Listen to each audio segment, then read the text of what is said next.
Você, na entrevista que deu para mim há mais ou menos um ano para a rádio, você disse, olha, o Álvaro Zonebon é o maior presidente da história do Independente. Aí eu perguntei para você, você é o segundo? Você falou, não, o Lucas Moraes está na minha frente. Você mantém esse ranking? Coloca o Álvaro Zonebon como primeiro, o Lucas Moraes em segundo, que foi o presidente do acesso em cima da Internacional, feito histórico de 7 de maio de 2014. E você em terceiro? Ah, Demar, olha, se eu não for o quarto ou o quinto. A gente fala terceiro do modo até de brincar, né? Mas o Álvaro Zonebon pela ideologia. O doutor Álvaro é uma pessoa fantástica, teve uma ideologia, uma identificação com o clube, se dedicou ao clube todo. O Lucas, um trabalho, um menino honesto, íntegro, correto, um guerreiro que eu tenho uma admiração fantástica. Então eu falei, estaria o Álvaro primeiro, o Lucas em segundo, eu tenho, porque teve muitas pessoas também que passou pelo clube, né?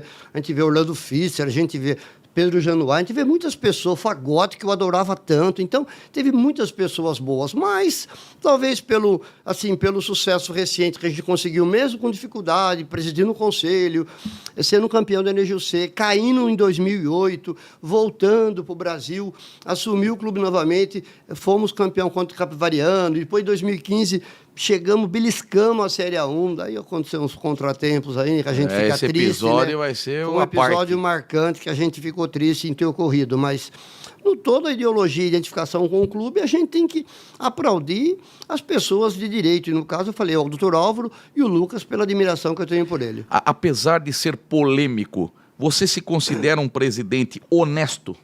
Olha, Edmar, com todo respeito, 100%, nada desabona eu, assim, porque eu nunca tive coragem, porque, eu falei, quando tinha meus pares de editoria, Sérgio Pessotto, Nicola Barbato, que eu adoro tanto também, Lucas, aquele pessoal que estava comigo, era tudo de uma forma muito transparente, tudo transparente, inclusive a última gestão, eu saí do clube, o clube até me devendo um dinheiro na época lá, um valor acima, quase 30 mil reais, mas eu não fiz questão, não cobrei, não reclamei, então nada desabona eu com a minha equipe, porque a gente trabalhou honestamente, jamais sujeitou, porque a nossa vida foi sempre pautada com honestidade e caráter, então jamais teria coragem de apoderar de alguma coisa que não fosse minha.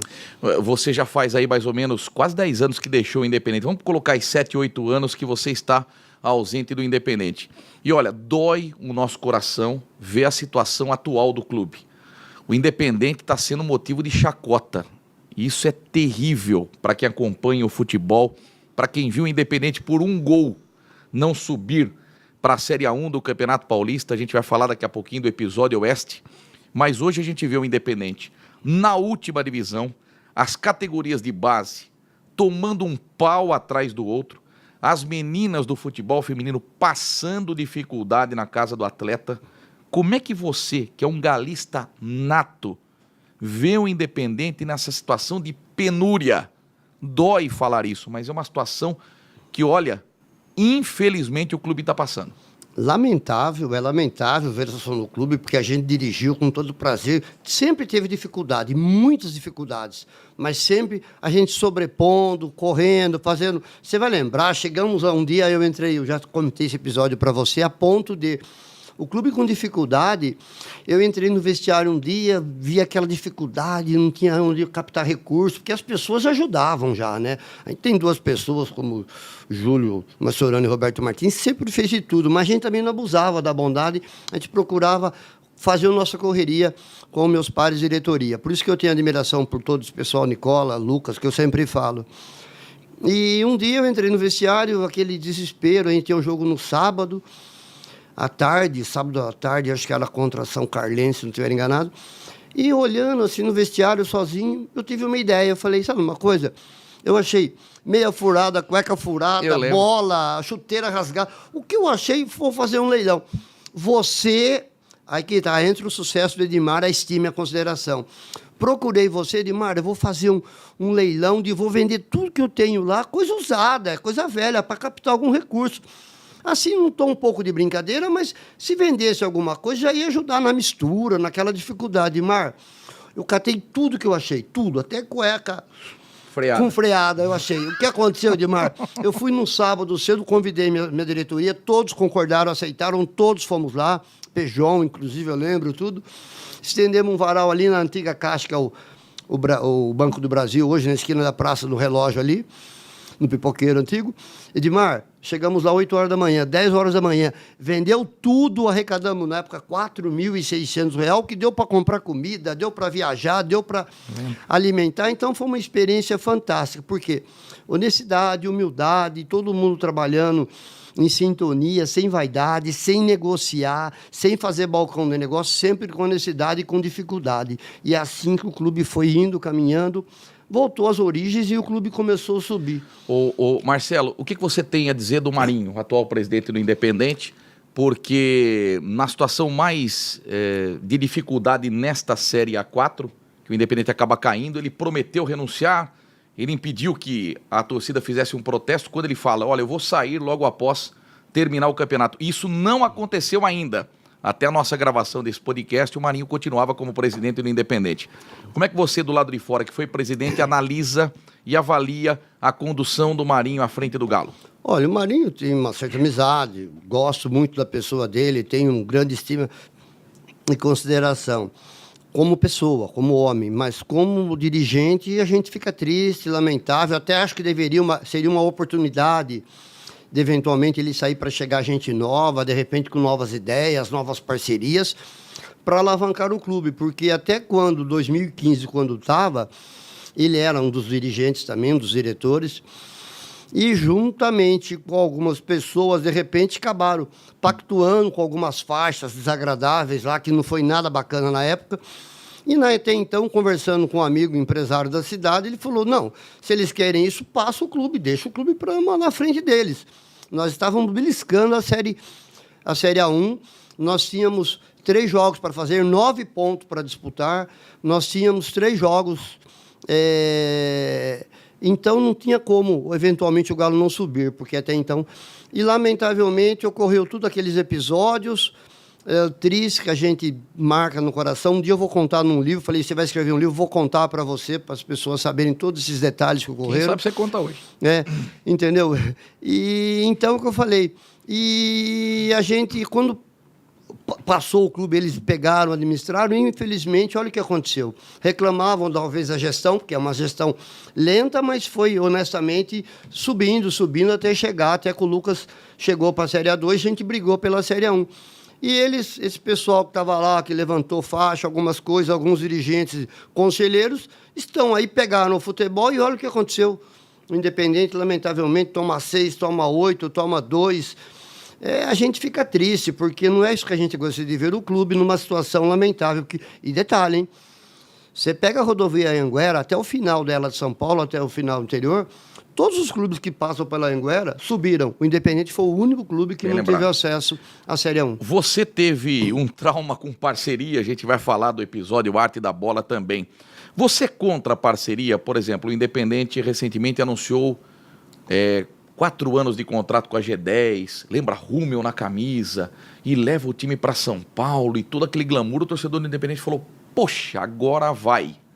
E antes de começar o campeonato, a G10 já não está mais no Independente. Você é a favor ou contra a parceria no clube? Vamos separar o joio do trigo. A parceria eu sou favorável porque muitas vezes o clube sem recurso, sem captação de sócio, de fonte de renda nenhuma, então se faz necessário. Ou parceria com uma empresa de Limeira, de fora, não importa. Eu acho importante, seria bacana, porque para o clube se manter. Porque o clube tem eu tenho alguns pontos de vista, de um estádio único também, mas gera muita polêmica, a gente vai entrar nesse detalhe depois, que eu seria muito favorável, porque a captação do recurso dos jogos seria um negócio interessante, uma forma de captar recurso.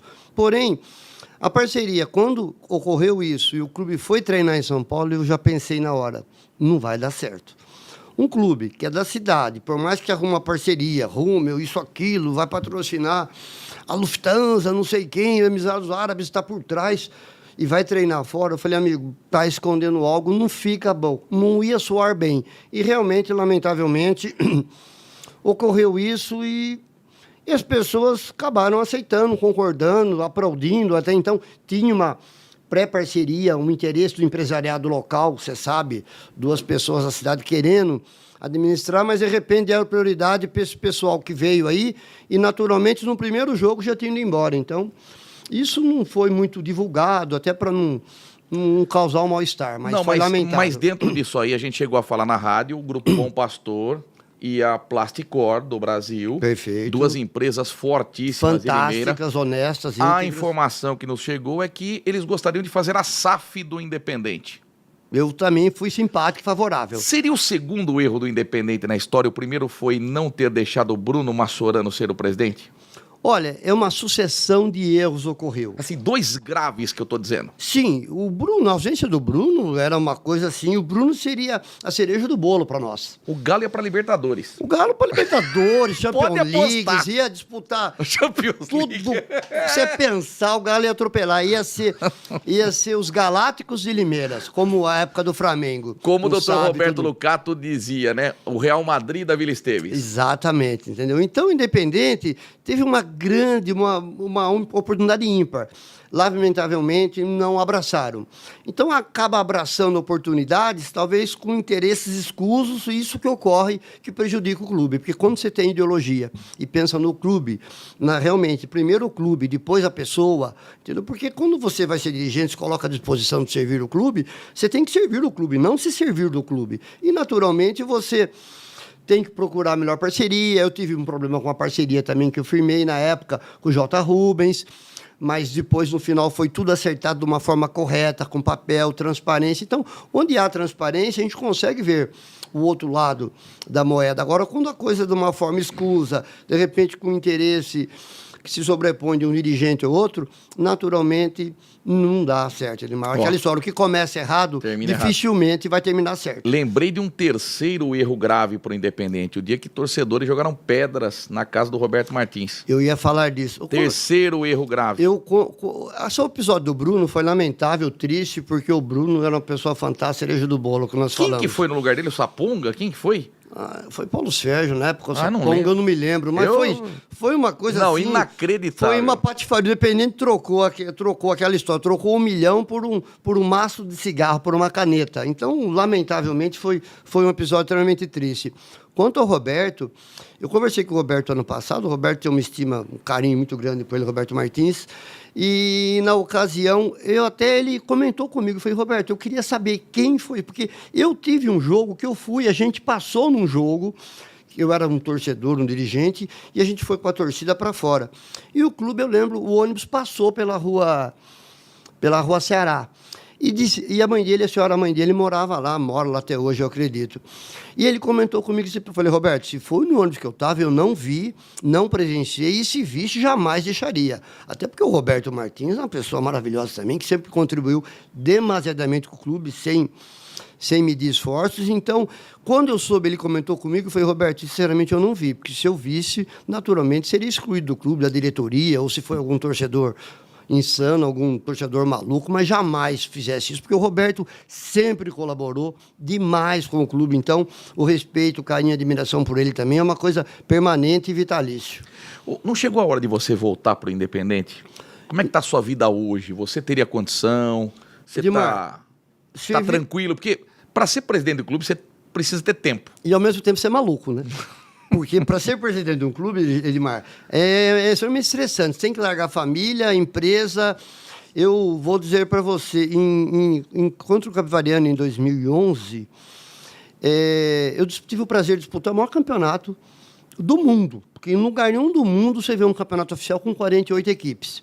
E quando nós subimos, somos campeões, foram 48 equipes na B1 na época. Então era uma coisa exagerada. Você ser o melhor, ser campeão disputando 48 equipes, é mais ou menos o dom da vida, né? Só um perfura o óvulo, então é uma alegria muito grande. Então eu posso dizer isso, Edmar, que isso é um detalhe de 500 milhões, só um perfura, só um que chega à vida, que somos nós que estamos aqui. Por isso o dom da vida, o dom de Deus é uma graça muito grande. Então, quando a gente começou a fazer esse trabalho e foi campeão, é uma coisa assim que eu me sentia um prazer muito grande. Então, eu estou à disposição do clube sempre, porque é um prazer, uma alegria. Não com esse pessoal que está aí, porque realmente não tem tanta afinidade, porque esse pessoal realmente acabou puxando o tapete quando está fazendo um trabalho de formiguinha, honesto. Mas poder servir do Independente é uma alegria muito grande, Quem dera, eu tenho muitas pessoas muito mais capacitadas que eu hoje para tomar frente, mas se precisarem de mim um dia, uma hora, eu estarei sempre à disposição, porque o Independente é uma coisa que mora aqui. Lógico, a gente tem uma grande simpatia pelo clube, uma empatia pelo clube, um amor, uma ideologia, como pelo esporte num todo. Depois a gente vai comentar mais esses detalhes, mas é uma alegria. Mas eu não... Quem dera, eu falei, tem pessoas melhores talvez, mas se precisarem de mim, isso tem sempre à disposição. Por exemplo,